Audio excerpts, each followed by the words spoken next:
Mumbai police दिवसरात्र आपलं रक्षण करतात, पण मुंबईतल्या पोलिसांना राहण्यासाठी घरं नाहीयेत. आपल्याला पोलिसांची लवचिक भूमिका ठेवावी लागेल.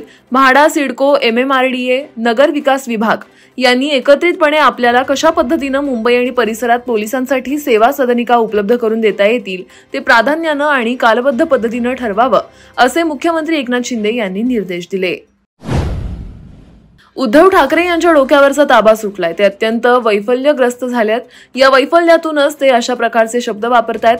त्यावर काय उत्तर देणार, अशा शब्दात उपमुख्यमंत्री देवेंद्र फडणवीस यांनी उद्धव ठाकरे यांच्या टीकेला प्रत्युत्तर दिलंय.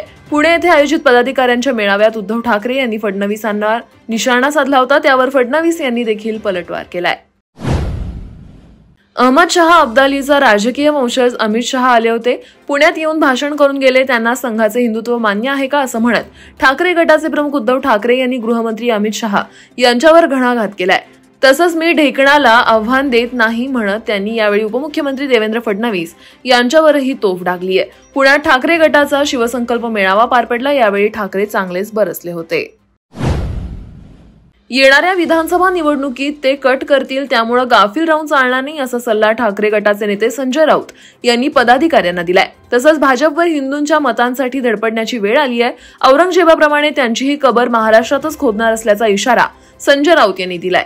ठाकरे गटाकडून गणेश कला क्रीडा रंगमंदिर येथे आयोजित शिवसंकल्प अभियान कार्यक्रमात ते बोलत होते. माजी गृहमंत्री अनिल देशमुख यांना भाजपचे मंत्री गिरीश महाजन यांनी ओपन चॅलेंज दिलंय. तुमच्याकडे पेनड्राईव्ह आहे असा तुमचा दावा आहे. तुमच्याकडे असा पेनड्राईव्ह असेल तर तो दाखवाच, असं आव्हान महाजन यांनी दिलंय. देशमुख हे स्वतःची कातडी वाचवण्यासाठी देवेंद्र फडणवीस यांच्यावर बेछूट आरोप करत असल्याचा दावा देखील महाजन यांनी केलाय.